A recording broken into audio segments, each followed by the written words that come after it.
күн, құрметті білім алушылар. Бүгінгі сабақтың тақырыбы гендік өзгеріске ұшыраған тағамдар. Оқу мақсаты мәтін бойынша проблемалық сұрақтар құрастыру, жалғаулар мен шылаулардың ерекшелігін ескере отырып, үндестік заңына сәйкес орфографиялық нормаға сай жазу. Сұрақтарға жауап бер. Жартылай дайын өнім дегеніміз не? Сен фастфуд өнімдерін жиі қолданасың ба? Не себепті? Кола, спрайт, тағы да басқа газды сусындарды аласың ба? Неліктен фастфуд өнімдерін адам денсаулығына зиянды тағам қатарына жатқызады? Газды сусындар мен кофенің пайдасы бар ма? Бар болса, неліктен? Осы сұрақтарға жауап беріңіздер. Тыңдалым мәтінін мұқият тыңдап, негізгі ойды анықта. Мәтін бойынша бірнеше проблемалық сұрақтар дайында. Гендік өзгеріске ұшыраған тағамдар. Гендік жағынан өзгеріске ұшыраған өнімдердің әлемге тез таралуына аштықтан қырылып жатқан халық себеп болған. Өнімнің бір ғана генін өзгертіп, оны тез арада көбейту мүмкін екенін анықтаған ғалымдар ашаршылықтың алдын алуға тек гені модификацияланған ағзалар ғана көмектесе алатынын білген. Алғашында мұндай өнімдер тек ашаршылық жайлаған елдерге ғана жөнелтілген. Өндіруші елдердің өзінде оны пайдалануға тыйым салған. Себебі неде? Өйткені ғалымдар ол кезде оның адам ағзасына деген кері не оң әсерін зерттеп үлгермеген. Ғаламторда жарияланған деректерге сүйенсек, шетелдік ғалымдардың жүргізген зерттеу нәтижесі ГМО-ның аллергия, белсіздік, бедеулік сынды тағы бірнеше аурулар туғызатынын және солардың кең өріс алуына орта туғызатынын дәлелдепті. Дегенмен ол өзгелер тарапынан қолдау таппай, мақұлданбай отырған көрінеді. Оның себебі ГМО-дан түсетін табыс көзі болып отырса керек. Мәселен, дамыған елдердің бір қатарында жүргізілген сараптама нәтижесі есекпен атты будандастырып алынған жануардан ұрпақ өрбімейтіндігін, гені өзгеріске ұшыраған картопты жеген егеу құйрықтың да, жүгеріні жеген тышқанның да көбеймейтіндігін көрсеткен. Сондай-ақ картоп гені саршаян генінің қосу арқылы ешқандай жәндік жемейтін картоп түрінің, қызанаққа солтүстік камбаласының генін қосудан аязға төзімді, үсімейтін қызанақ түрінің қасиеттері алынған. Тек осындай өзгертілген өнімдермен қоректенген жануарлардың да төлі түгелімен өлі туыпты. Дәрігерлер жағы мұндай өнімдердің асқазанның сілекейлі қабатының құрылымын бұзып, зат алмасуды нашарлатып, иммунитетті төмендететінін айтады. Тағы бір қатар ғалымдар болса, ГМО-ның адам ағзасына кері әсері болу мүмкін емес деген пікірде. Тілдік бағдар шылау. Шылау толық лексикалық мағынасы жоқ, сөзбен сөзді, сөйлеммен сөйлемді байланыстыратын, сөзге қосымша мән істейтін көмекші сөздер. Мысалы, үшін, жуық, бірақ, мен, да, әрі, тағы да басқа. Енді шылаулардың айырмашылығына тоқталайық. Шылаудың толық лексикалық мағынасы болмайды, шылау сөйлем мүшесі бола алмайды, шылау сөзбен сөзді, сөйлеммен сөйлемді байланыстырады. Шылау толық мағыналы сөздің жетегінде қолданып, оған қосымша мән істейді. Шылаулар түрленбейді, яғни көптелмейді, септелмейді, тәуелденбейді, жүктелмейді. Шылау сөздер білдіретін мәніне қарай үшке бөлінеді: септелік шылау, жалғаулық шылау, демеулік шылау.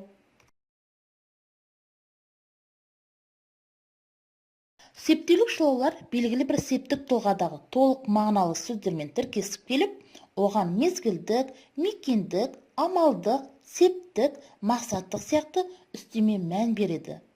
Септелік шылаулар екі түрлі қызмет атқарады. Өз шылауында жұмсалған сөзге қосымша мән істеп, оны екінші сөзбен байланыстырып сөз тіркесін құрайды. Мысалы, ел үшін тер төгу. Екінші, екі сөйлемді сабақтастыра байланыстырады.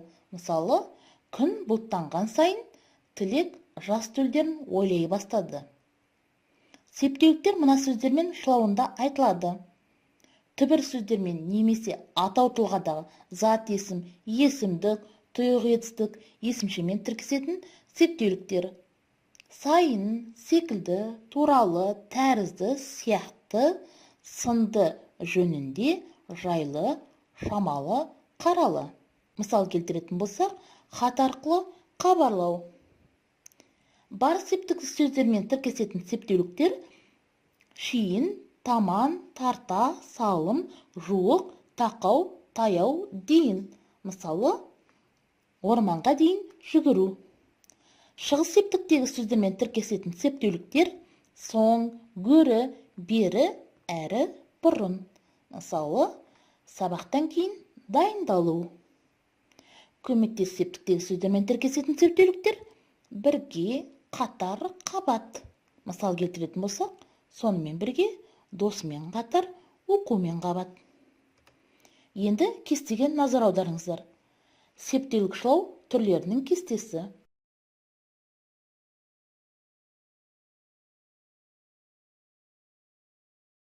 Енді жалғаулы шылауларға назар аударайық. Жалғаулы шылаулар сөзбен сөзді, сөйлеммен сөйлемді байланыстырады. Жалғаулықтар бірыңғай мүшелердің немесе салалас құрмаластың сыңарларын төмендегі мағыналық қатынаста байланыстырады. Ыңғайластық қатынасты білдіретін жалғаулықтар мен, бен, пен, менен, бенен, пенен, дади, тати және әрі. Қарсылықтық қатынасты білдіретін жалғаулықтар бірақ, алайда, дегенмен, әйткенмен, сонда да, әйтпесте.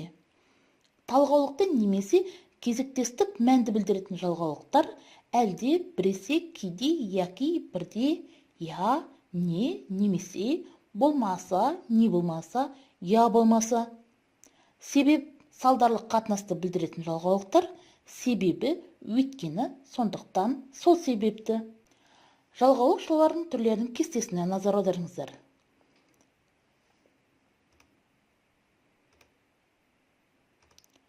Демеулік шылаулар сөзге немесе сөйлемге күшейту, тежеу, шектеу, сұрау, болжалдық, күмән, нақтылау мәнін үстейді. Демеуліктер сөзге немесе сөйлемге үстейтін мағынасына қарай 6 түрге бөлінеді. Бірінші, сұраулық демеуліктер маме, бабе, папе. Осыған мысал келтіретін болсақ, мысалы, барасың ба? Келесің бе? Күшейткіш демеуліктер ақ, ау, ай, әсіресе, да, де, та, те. Мысалы, осақ, досым-ай, қарағым-ау, тілекте келді. Шектік тежеу демеуліктері ғана, қана, тек. Мысал келтіретін болсақ, тек қана, сен ғана. Болжалдық демеуліктер мыс, міс. Мысалы, болыпты мыс. Өмір сүріпті міс. Болымсыздық немесе қарсы мәнді салыстыру демеуліктері түгіл, тұрсын, тұрмақ. Мысалы, ол түгіл, сен тұрмақ. Нақтылау мәнді демеуліктер ой, қой, ды, т, т. Мысалы, сол ғой, айтқанды, көргенді. Және мен, пен шылаулары сөзбен сөзді, сөйлеммен сөйлемді байланыстыруда қолданады да ешқандай тыныс белгі қойылмайды. Мысалы, Абай мен Мұхтар және Шәкәрім қазақ әдебиетіндегі біртуар тұлғалар. Мен, бен, пен жалғауы көмектес септік жалғаумен сырт тұлғасы жағынан ұқсас, алайда олардың бір-бірінен жазуда айырмашылығы бар. Көмектес септік жалғауын түсіріп айтуға болмайды. Мысалы, жақсымен жолдас бол деген сөйлемді жақсы жолдас бол деп айтуға болмайды. Ал шылауды түсіріп айта аламыз. Мысалы, жақсы мен жаманды дегенді жақсы, жаман немесе жақсы және жаман деп айтуға болады. Да, де, та, те шылаулары сөзден бөлігі жазылады. Да, де, та, те жалғаулығы сыр тұлғасы жағынан жаты септік жалғаулығымен тұлғалас. Жаты септік жалғауы сөзге жалғанып бірге жазылады. Оны түсіріп айтуға болмайды. Ал шылау бөлек жазылады. Және оны түсіріп немесе басқа жалғаулықпен алмастыруға болады. Мысалы, жасымда ғалым бар деп ескермедім. Жасым ғылым бар деп ескермедім деп те жаты септік жалғаулығын түсіріп айтуға болмайды. Ал жас та, кәрі де риза дегенді жас пен кәрі немесе жас кәрі риза деп айта аламыз. Маме, бапе, папе шылауы сөйлемде сұрау мәнін үстеп, сұраулы сөйлем жасайды. Да, өзі тіркескен сөзден бөлек жазылады. Бұл шылау сыртқы тұлғасы жағынан маме, бапе, папе болымсыз етістікті жұрнағымен ұқсас келеді. Шылау бөлек жазылады да, болымсыз етістік жұрнағы түбірге қосылып, бірге жазылады. Кейде бұл шылау м, б, п, п түрінде өзгеріп, сөзге қосылып бірге жазылады. Мысал келтіретін болсақ, әкесіз бе? Әкесімісіз? Ақ, ау, ай, мыс, міс, д демеуліктері дефис арқылы жазылады. Мысалы, өзің ақ бара бер. Өзің ақ деген арасында дефис қойылған.